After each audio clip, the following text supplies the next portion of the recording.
Branco, em Minas Gerais, nesse momento, é a segunda maior concentração de escravos do Brasil.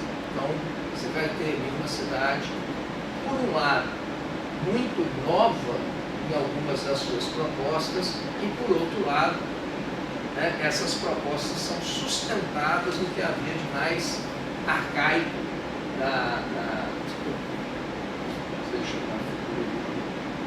da economia.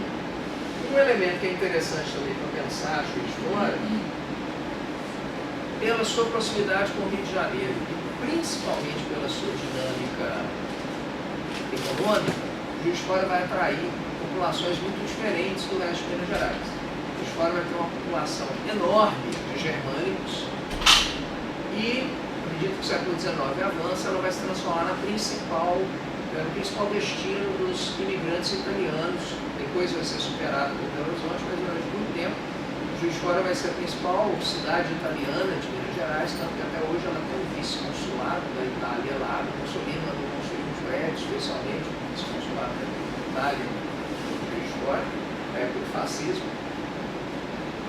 Vai ser a primeira cidade a ter protestantes, vai ser a primeira cidade a ter presença de missões de igrejas protestantes nos Estados Unidos. Então, nesse sentido, é uma cidade também que vai ter uma diversidade interessante.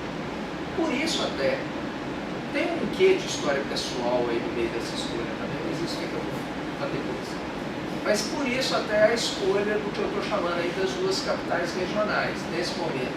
Então, não falando de Ouro Preto e não falando especificamente de Belo Horizonte nesse momento, eu escolhi trabalhar com essas duas cidades porque são duas cidades com uma distância geográfica considerável, há quase um mundo de distância entre elas, quando a gente pensa no que uma é, tanto que, não sei se vocês repararam, que a foto que eu mostrei aqui de Juiz de Fora é uma foto de acervo histórico, mas a foto de Diamantina fui eu que tirei. Então, a arquitetura de Diamantina ainda hoje conserva-se muito semelhante ao que ela foi ao longo do século XIX, pelo menos no seu centro antigo. É uma cidade que respira o barroco até hoje, com muita força. Juiz de Fora é uma cidade que nunca foi barroca e sempre fez questão de não ser.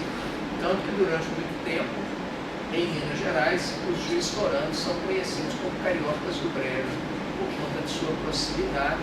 Quando eu morava lá, eu acho que eu era o único cruzeirense da cidade, todo mundo na cidade próxima tinha do Rio de Janeiro, e eu tinha que ficar ouvindo meu time em radinho de pilha, porque passar na televisão era um absurdo. Então você tem, é quase como se Minas, parafraseando Guimarães Rosa, que Minas são muitas, e Juiz de Fora é uma dessas minas, e Diamantina é outra dessas minas. Então, a ideia é de comparar esses dois núcleos, que em princípio são muito diferentes, mas que, à medida que eu fui trabalhando com jornais, eu fui percebendo que esse discurso vai ser comum.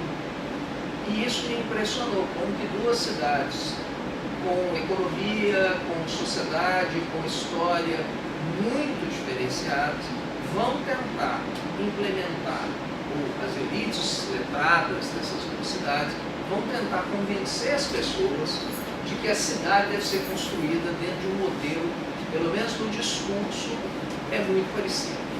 Então, o que eu acabei trabalhando nesse trabalho? Trabalhando nesse trabalho foi bonito, né? Nessa pesquisa. Por um lado, a semelhança dos referenciais desse discurso de progresso. Né? O progresso é compreendido mais ou menos do mesmo jeito, os sinais visíveis da civilização são mais ou menos os mesmos, mas, por outro lado, as adaptações disso para o universo local, porque, ao fim e ao cabo, as cidades são muito diferentes. Não dava para ser simplesmente uma cópia. E aqui, só fazer um pequeno parênteses metodológico. Como dizia nosso professor Inácio Dito, trabalhar com jornal é uma delícia, mas é também uma tentação.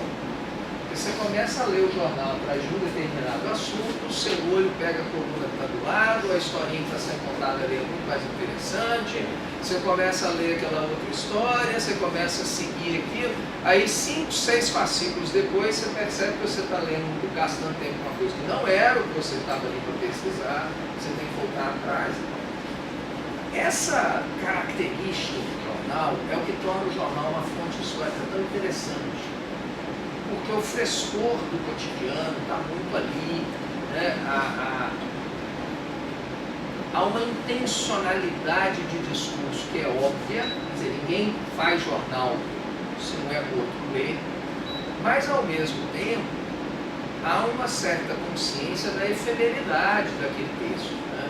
Não é à toa, por exemplo, os chamados grandes escritores, depois de venderem as suas histórias em fascículos, jornais sempre providenciavam uma edição das histórias em capa dura de livro.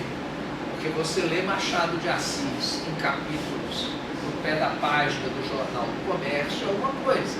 Você lê Machado de Assis, uma edição encadernada em couro, né, com a grife da editora lá da Casa Garnier do Rio de Janeiro, é outra leitura. Né? Você compra aquelas, então, tem couro, papel bíblia, com marcador de cetim no meio aí, nossa, você é o maior romancista do Brasil e tal. Mas porém, exatamente por conta de toda essa riqueza, toda essa maravilha que o jornal é, a gente precisa tomar sempre um cuidado com o jornal. Porque a forma como ele é escrito, e isso vale para o jornal do final do século XIX, isso vale para o Jornal Nacional também, que passa na televisão hoje. Tá? A forma como ele é feito, ele é sempre feito de uma maneira para você não perceber que ele é feito. Para você recebê-lo como se ele fosse pura e simplesmente o registro de algo que está acontecendo.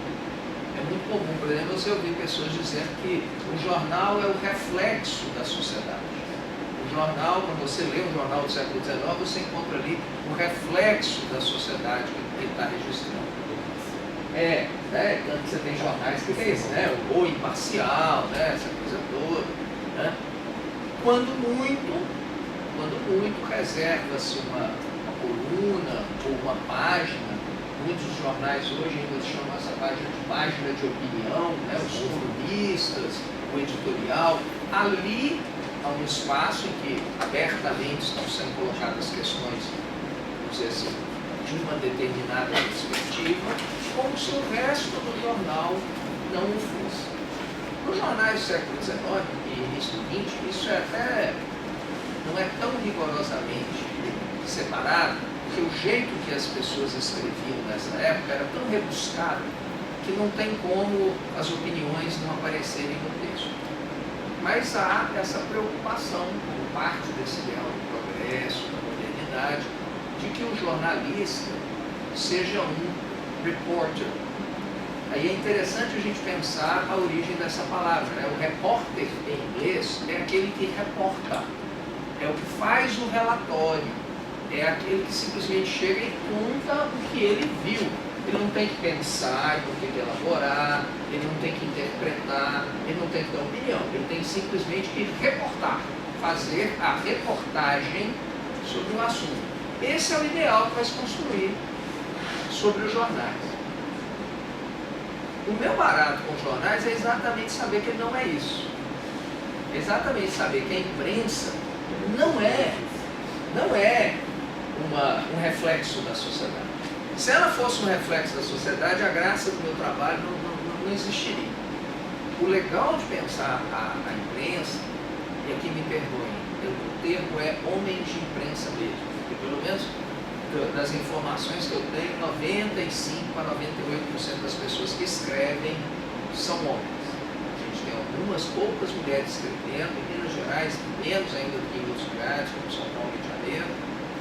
Alguns poucos jornais feitos por mulheres para mulheres, e aí a gente tem que incluir nesse bojo o jornal de senhoras, que ensinava receitas, manequins, essa coisa toda, né? Porque esse era o tipo de literatura que deveria ler nessa nessa época. Então, na verdade, a gente está falando aí de um grupo masculino, mas, já que eu enveredei por esse parênteses, pelo menos em Diamantina e Juiz de Fora, eu descobri uma coisa muito interessante, mais em Diamantina até. Há uma grande quantidade de mulheres na gráfica. Na gráfica, fazendo o jornal com a mão, montando os tipos, apertando lá as letrinhas, você tem muitas mulheres. O que é interessante, porque, não sei o que eu vou dizer, óbvio, mas às vezes a gente esquece, para trabalhar numa gráfica você tem que ser alfabetizado. Você tem que saber ler e escrever, porque é isso que você vai fazer lá. Você vai ler o texto que a pessoa desceu lá da redação e vai montar aquele texto para ele ser impresso. A presença de muitas mulheres nessas gráficas, para mim, foi uma grata surpresa. Muitas ou tinham sido ou depois deixam de sair da gráfica e vão ser professoras, que é um universo, nesse momento, aceitável, né, de trabalho para as mulheres. Enfim, por que então, onde eu estava chegando? O legal de pensar na imprensa aí é não, se é para ficar uma metáfora ótica, elimina física. Então, se é para ficar numa metáfora ótica, a imprensa não é um reflexo, ela é um farol, que aliás é o nome do principal jornal de Juiz de Fora.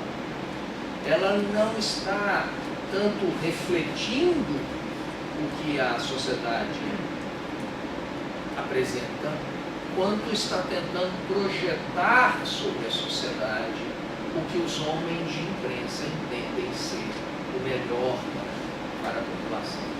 Essa é uma característica que ainda hoje a gente encontra, né, no meio da imprensa. Nós somos a opinião pública, nós sabemos como vocês devem pensar e nós vamos dizer para vocês o que é melhor para a sociedade.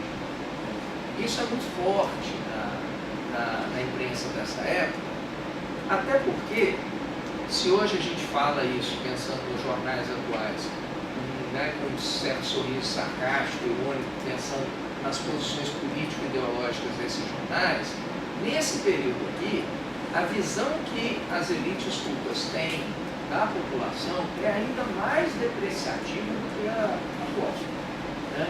O número de analfabetos é enorme, as dificuldades operacionais são muitas, o Brasil é um país arcaico. Então, para quem se sente membro das elites cultas, é um bando de bárbaros a ser civilizado.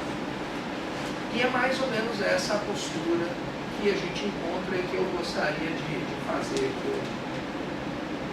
Que passeio sobre alguns temas que talvez possam ser interessantes para nós. Queria só fazer uma pequena consideração a partir de um ponto que eu mencionei aqui, que eu acho que é uma objeção que algumas pessoas podem parar para fazer e que é perfeitamente válida. Se há um grande número de analfabetos no Brasil, isso é um dado, né, muito concreto para este momento que a gente está olhando, qual o peso que uma imprensa escrita tem na influência dos destinos de uma cidade? Eu gostaria que a gente pensasse em pelo menos dois níveis. O primeiro é um nível muito maquiavélico de que nós não estamos numa sociedade exatamente democrática, embora, né, vivêssemos numa república, uma parte do período republicano da Primeira República, há eleições, etc., mas não é exatamente o que se poderia chamar de uma sociedade democrática. Então, o peso de boa parte das decisões que são tomadas sobre o destino dos grupos urbanos é maior dos membros das elites mesmo. E espera-se, embora isso não fosse ser verdade, espera-se que sejam letrados e leitores de jornal. Até porque ler jornal nesse momento passa a ser uma daquelas coisas que a pessoa de bem tem que fazer. Tem que ter um jornal em casa, né, essas coisas. Então, num certo nível, a imprensa, você poderia dizer que a imprensa não está muito preocupada com os analfabetos, porque quem decide mesmo são os letrados. Mas isso é apenas parte da verdade. A imprensa preocupa-se sim com os analfabetos, até porque eles são os bárbaros a serem civilizados. E isso tem que chegar neles de alguma forma. Então é importante a gente lembrar também, primeiro, uma definição conceitual. É diferente, o analfabeto é diferente do ágrafo. Analfabeto é uma pessoa que não sabe ler, não sabe escrever. Mas isso não significa que ela não saiba o que isso aqui é. Ela sabe o que é um livro, ela sabe o que é um jornal, ela sabe que ela não consegue decodificar o que está aqui, mas ela sabe que isso é um código, ela sabe a importância que esse código tem, e é por isso que você encontra, como eu encontrei, eu sei que isso não é particular lá de Juiz de Fora, você encontra isso em vários outros lugares, cartas que chegam ao jornal ditadas por pessoas que são analfabetas e a pessoa que está redigindo declara isso no texto. Eu, fulano de tal, escrevendo a pedido de Beltrano, que não sabe escrever. Ora, o que levaria um analfabeto a publicar uma carta no jornal que ele não vai ler? Se não fosse a consciência que essa pessoa tem da importância daquele texto escrito. Então, numa cidade como Juiz de Fora, como Diamantina, ou como Natal, como qualquer outra cidade desse período, os analfabetos sabem que o que sai na imprensa é importante. Ter algo na imprensa, ainda mais sabendo que a imprensa é feita pelas elites para as elites, quando algo dos analfabetos consegue aparecer lá, é sempre um fenômeno que deve ser perseguido em alguns casos. Há que se levar também em consideração práticas outras de leitura. Hoje nós lemos jornal, nós lemos jornal assim, né? Nem mais assim. A gente lê o jornal assim, você pega o seu celular e lê lá sozinho o seu jornal, o seu tablet e tal. Mas a gente tem que lembrar que ler nem sempre foi assim. O exemplo que todo mundo usa, é um exemplo clássico, mas eu acho que é um exemplo bom, bonitinho até, é o José de Alencar, contando nas suas memórias que o gosto pela leitura, pela literatura, ele adquiriu lendo romances para sua mãe e as suas tias nos serões à noite na sua casa. Então, há essa prática da leitura coletiva. Você pega alguns jornais desse período, é um exercício até muito interessante. Na hora que você está lendo, você percebe que a linguagem é muito truncada. Até a hora que você começa a ler em voz alta. E aí você percebe que o ritmo da oralidade foi transposto para o texto escrito, porque o texto foi feito para ser lido em voz alta. A pessoa que escreve já está contando com o fato de que esse texto será lido para pequenos grupos ou para situações. Lá em Diamantina, por exemplo, que eu falei do telégrafo, era praxe, o senhorzinho que cuidava do telégrafo, morreu muitas histórias, pessoas que eu conheceram e tal. Quando ele recebia um telegrama, ele sempre ia para a porta e lia o telegrama em voz alta, independente de para quem fosse, qual o assunto. E tinha um grupo de pessoas que ficava, a ocupação deles era ficar na porta do telégrafo, para assim que ele lesse o telegrama, sair correndo pela cidade espalhando a notícia. Então tinha gente que quando o carteiro levava o telegrama para entregar para a pessoa, ela já sabia o conteúdo do telegrama, porque os vizinhos já tinham vindo dar notícia, olha, chegou um telegrama para você, e o assunto é esse e tal, não sei o quê. Essa ideia que a gente tem hoje de privacidade das informações não funcionava muito bem. Na modernidade diamantinense, as coisas funcionavam um pouquinho diferente do que um liberal clássico poderia esperar. Então, com essa ambientação toda, o que a imprensa fala para nós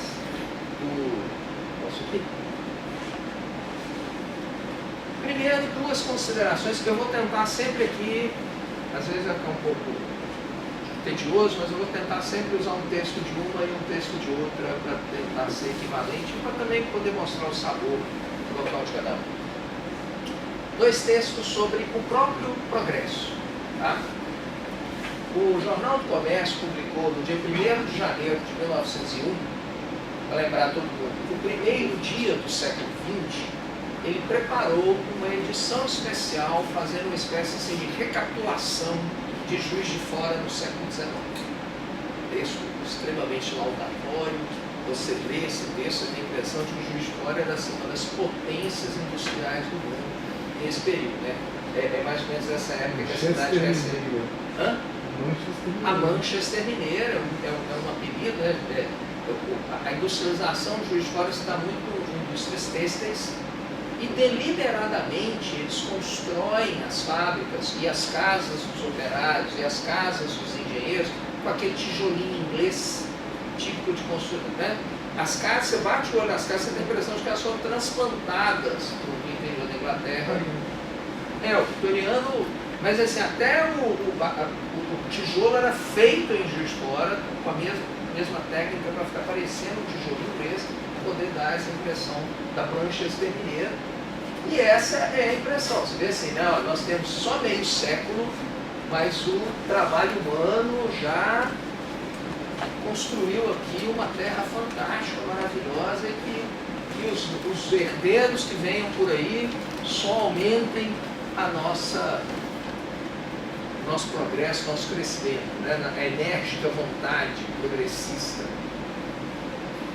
Em Diamantina, o texto vem um pouquinho depois, cada lugar tem um momento, né, de avaliação do seu passado.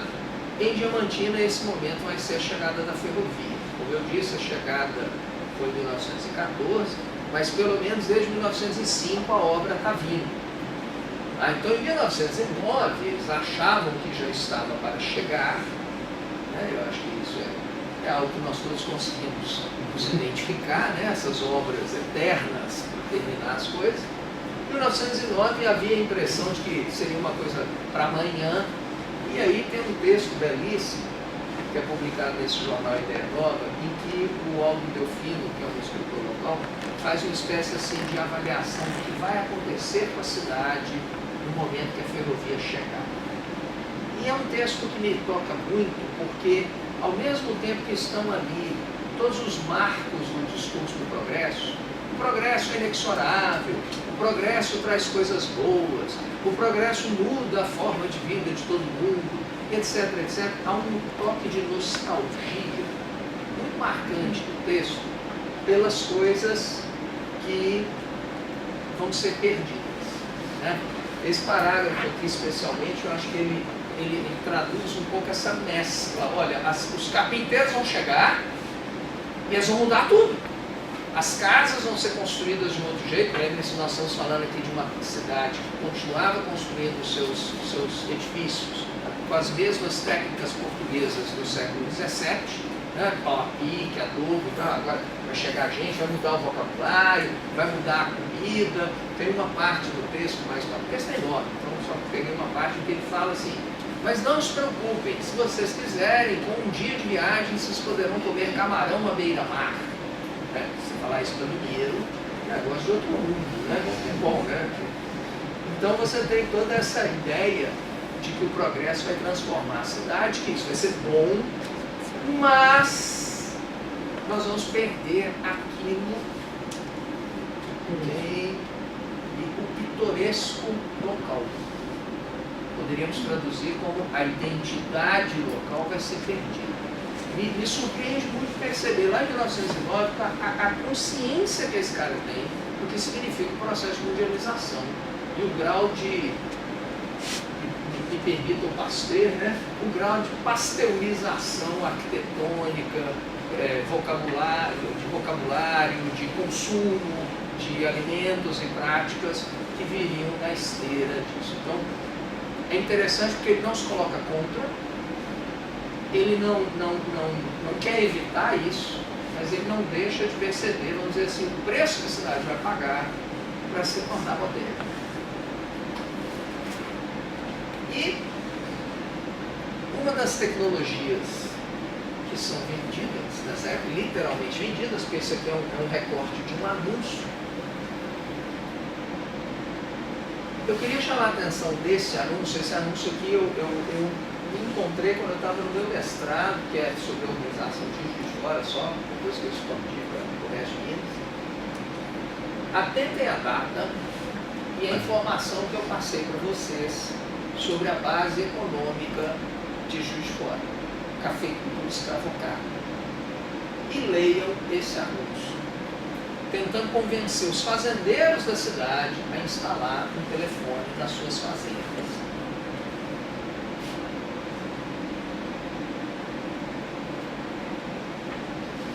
nesse anúncio, é muito interessante que você percebe 3 elementos do discurso da modernidade. Além do conforto, da tranquilidade, fora isso, você percebe ali a possibilidade daquilo que nós chamaríamos hoje, óbvio que você não vai encontrar essa linguagem aqui, mas nós chamaríamos hoje de otimização de recursos. Um fômulo, para quem não sabe, nós chamamos o fômulo de moleque de recados. Tá? Isso é um fômulo. Fômulo é um nome bonito, aquele menino que fica nesses filmes medievais, aquele menino que fica parado lá do lado do trono, que fica levando, trazendo recado, aquilo é um fômulo. Tá? Chique, né? O vocabulário é bacana. Para que distrair o moleque de recados das coisas que ele está fazendo, se o telefone pode substituir? Então, nós temos aqui uma otimização de recursos, uma otimização de comunicação. Também pode acelerar o acesso à medicina. Lembrando que a medicina é a rainha dos olhos do progresso do século XIX. Se teve um lugar em que a população sentiu, literalmente na pele, as melhorias do progresso, foi no campo da saúde.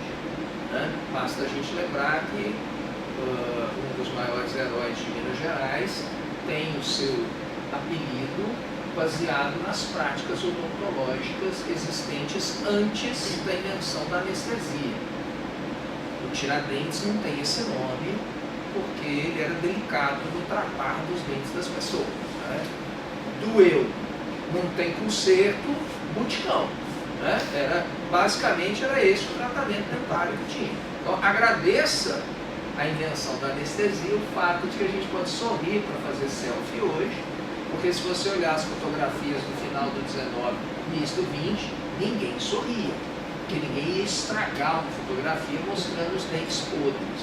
Algumas pessoas alegam que é por isso que a Mona Lisa tem aqui um sorriso de Mona Lisa, porque se ela abrisse a boca, o Leonardo ia ser obrigado a mostrar os dentinhos podres dela, ou então falsificar a pintura. E o terceiro, ó que surpresa, controle social dos trabalhadores. Correção, data e local, história, tempo, espaço, Juiz de Fora em 83. Se nós estamos falando de uma fazenda, estamos falando em subordinação por parte do pessoal da fazenda, em Juiz de Fora, em 83, nós estamos falando de escravos. Basicamente, nós estamos falando de escravos. E esse anúncio, para mim, aqui, é um primor. Telefone, 1883, tá? O telefone foi apresentado ao mundo pelo Alexandre Graham Bell em 1876, na celebração do centenário da independência. Às vezes tem aquela clássica cena que o Pedro II pega o telefone e se assusta. Isso fala! Façam as contas de 76 para 83, dá quantos anos? Aí o povo fala assim, não, eu sou de humanas. Como eu sou de humanas, eu vou pedir para vocês fazerem a conta. Você não tem nenhuma década que o telefone foi anunciado por mundo, Juiz de Fora já está instalando o telefone. É a ponta de linha tecnológica. É o que é mais moderno no mundo. E está sendo instalado usando como argumento a repressão à escravidão, que é também uma das formas de trabalho mais modernas que existe no mundo no século XIX. Ela está ali só desde o século XVI. Então aqui a gente percebe muito interessante como é que esse discurso do progresso, ele não aliena o arcaico. Muito pelo contrário, ele vai se sustentar no arcaico, nos momentos, para poder se difundir. Limpeza. Uma das grandes preocupações da cidade moderna no final do século XIX. A cidade deve ser limpa, ela deve ser bela, ela deve ser higiênica, ela deve ser arborizada, ela deve ter as ruas bem delineadas. E aí, nós encontramos constantes reclamações. E essas reclamações se voltam sempre ou na incompetência da administração municipal em manter a cidade limpa, ou principalmente do comportamento das pessoas em não adotarem as medidas higiênicas corretas. Aqui a gente tem Juiz de Fora, e em Diamantina. Sei que as épocas são diferentes, mas não, as reclamações são sempre muito parecidas. A cidade não é limpa. A cidade... Agora, só deixar bem claro uma coisa aqui, eu não estou fazendo campanha de que as cidades devam ser sujas. Mas é interessante a gente perceber o que era considerado ser limpo e como que isso afetava determinados comportamentos. O quadro seguinte dá para mostrar isso de forma um pouquinho mais até irônica. A presença de animais nas cidades era considerada pelos novos homens de imprensa e a nova elite como um dos sinais mais evidentes de atraso. Uma cidade não deve ter animais de grande porte. E aqui nós estamos contando os gatos. Nessa época eles não eram moda ainda, não tinha Facebook para ficar mostrando foto deles, então eles ainda não eram moda. Os cachorros são um problema, porque os cachorros nessa época, eles eram basicamente o que eles ainda são hoje, eles eram cachorros de rua. A prática de ter cachorro dentro de casa já existia, né, como animais domésticos e tal, mas a maior parte dos cachorros que você encontra nos núcleos urbanos de Minas Gerais são cachorros de rua. A gente tem notícia, inclusive, tem uma das notícias que eu encontrei de matilhas de cachorro. Em Juiz de Fora, inclusive, eles baixaram uma lei para matar cachorro na rua. Você tinha funcionário público jogando carne envenenada na rua para poder matar os cachorros, o tanto cachorro que tinha solto. Cachorro solto na rua é sinal de barbárie. Cavalos comendo capim no meio da rua, então, é uma coisa inadmissível. Vacas que pastam no meio da rua. Então, assim, como que você quer convencer as pessoas que Juiz de Fora é a princesa de Minas, se nas ruas centrais, né, ali a rua direita é sempre a rua principal de todas as cidades, né? Alguns anos depois ela vai receber o nome em homenagem, ela até hoje tem o mesmo nome, é a Avenida Barão do Rio Branco, mas aqui ela ainda é a rua direita, e os burrinhos estão lá, pastando felizes na Capela do Sion, que fica ali no violinho da cidade. Como assim, uma cidade progressista? Tem uma imagem muito bacana de Diamantina, que eles tiram uma foto do teatro, para inaugurar o teatro e tal, e bem em frente tem um cavalo pastando. Eu fico pensando assim, não tiver nem a pachorra de tirar o cavalo ali para poder fazer a foto. Belo Horizonte, no final, vou dar uma câmera, Belo Horizonte tem um cartão postal belíssimo, que foi produzido por uma farmácia e laboratório químico. Eles tiraram a foto da farmácia, fizeram cartão de Natal para distribuir para os clientes, e na porta da farmácia tem uma mula amarrada com aquelas latinhas de leite penduradas na porta. Eu pensei assim, olha que beleza, né? Assim, não sei se é intencional, mas é uma imagem que diz muito sobre essas contradições do progresso mineiro.